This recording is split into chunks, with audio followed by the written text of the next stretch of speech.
Peyğəmbər sallavatullahın kəlamında qeyd olunur ki, qala Rasulullah sallallahu aleyhi və aleyhi və səlləm, Allahın Rəsulu, Allahın salavat və salamı olsun ona buyurur, Əhabbul əmali iləllah ədvəmuha və inqallə. Buyurur ki, Allah yanında ən sevimli əməl az da olsa davamlı olan əməldir. Yəni, ola bilər biri böyük bir əməl eləsin, amma davamlı olmasın. Məsələn, mübarək Ramazan ayında gecələri oyaq qaldın, ibadət, zikir, günüzləri danışmırdın, başınla işarə eləyirdin, yəni adi söz danışmayasan deyə ancaq zikirlə məşğul. Amma bir ay bitəndən sonra elə o orada qaldı, yenə əvvəlki ab-hava.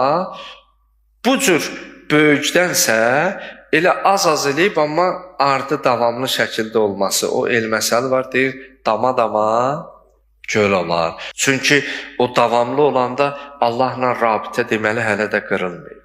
Rabitə, bağlılıq davam edir. Ona görə Peyğəmbər sallallahu buyurur, Allah yanında ən sevimli əməl az da olsa davamlı olan əməldir.